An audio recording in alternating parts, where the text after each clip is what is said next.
ये मैं जीत गया। रतन और शीरीन ने पलटकर देखा तो वहां पीछे के सोफे पर आरव बैठा हुआ था। उसे देखकर रतन और शीरीन हैरान रह गए। साइड एंगल से देखने पर शीरीन को आरव बिल्कुल वैसा लग रहा था जैसे अविनाश बचपन में लगता था। शीरीन जैसे ही आरव के पास आई, आरव ने अपने कानों से हेडफोन निकाल दिए। अचानक नए लोगों को देखकर आरव भी कंफ्यूज हो गया। बेटा, आपका नाम क्या है? शीरीन ने बड़े प्यार से पूछा। आरव अपनी आंखें गोल गोल घुमाकर कभी अविनाश को तो कभी शीरीन को देख रहा था। मेरा नाम आरव है। और आपकी मम्मा का नाम? मेरी मम्मा, उनका नाम है। जैसे ही आरव नव्या का नाम लेने वाला था, तभी अविनाश आगे आ गया। मॉम, ये आप क्या बातें लेकर बैठ गई हैं? अवी, तुमने इतनी बड़ी बात हम लोगों से छुपाई। हम लोग कब से तुम्हारी शादी के पीछे पड़े हैं और तुम पहले से। इस बच्चे की माँ कहाँ है? शीरीन ने हल्के गुस्से से पूछा। कहीं ऐसा तो नहीं कि उस लड़की के प्रेग्नेंट होने के बाद तुमने उसे छोड़ दिया और अब ये बच्चा यहाँ अचानक आ गया है? रतन ने कहा। अविनाश ने तुरंत आरव और नव्या के बारे में सब कुछ बता दिया, लेकिन रतन और शीरीन को उसकी बातों पर भरोसा नहीं हो रहा था। अपने मॉम डैड के सवालों से अविनाश परेशान हो गया था। तभी उसे 6 साल पहले वो होटल याद आया जिसमें वो किसके साथ था, उसे अभी तक पता नहीं चला था। उसने आरव की तरफ देखा। वो 5 साल का था। उसका दिमाग एक पल के लिए चकरा गया। आरव, तुम्हारा बर्थडे कब पड़ता है? आरव को अचानक अविनाश का ये सवाल समझ नहीं आया, लेकिन फिर उसने अपनी बर्थ डेट बता दी। अविनाश ने तुरंत अपने दिमाग में कैलकुलेशंस की। नहीं, मैं कुछ ज्यादा ही सोच रहा हूं। 9 महीने के हिसाब से आरव की एज मैच नहीं हो रही। अविनाश ने खुद से कहा। मॉम, आरव मेरा बेटा नहीं है, पर मैं उसकी माँ को ढूंढने की कोशिश कर रहा हूँ। वो जल्दी मिल जाएगी।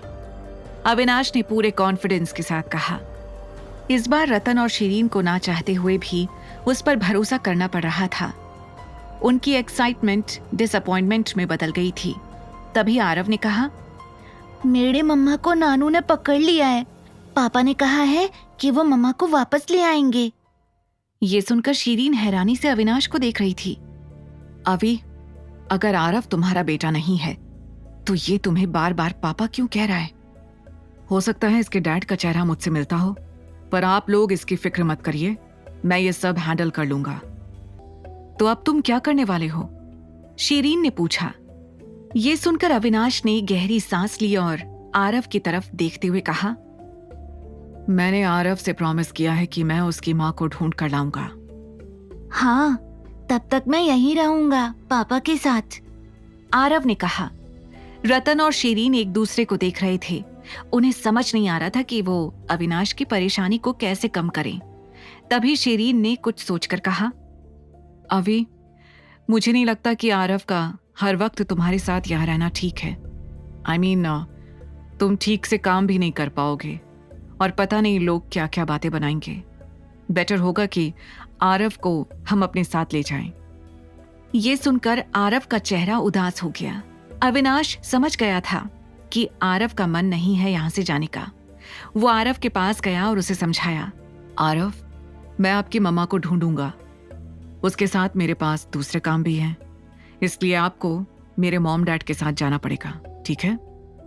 आरव जानता था कि अविनाश ही है जो उसकी मम्मा को ढूंढ सकता है। उसने सिर हिलाकर हाँ कह दिया।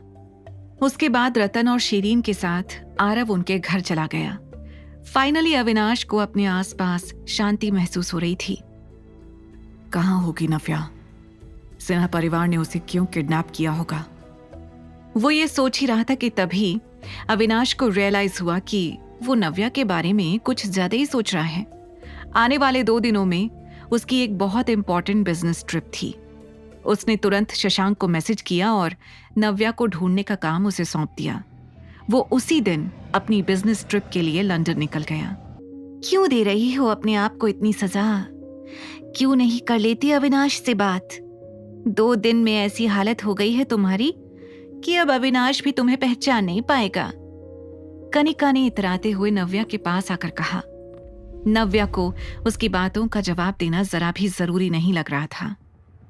वैसे भी इन 2 दिनों में आरव का क्या हाल हुआ होगा, मुझे तो सोचकर भी डर लग रहा है। कनिका, डोंट यू डेयर, अगर मेरे बच्चे को कुछ भी हुआ ना तो मैं तुम लोगों को जिंदा नहीं छोड़ूंगी, और शुरुआत मैं तुमसे करूंगी, समझी तुम?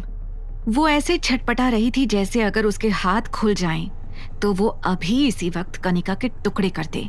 पर इससे पहले कि वो कुछ और कह पाती, पीछे से शेखर की आवाज आई। Shut up! तुम्हें इतने सालों तक पाल पोस कर इसलिए बड़ा किया ताकि तुम एक दिन हम लोगों को मारने की धमकी दो।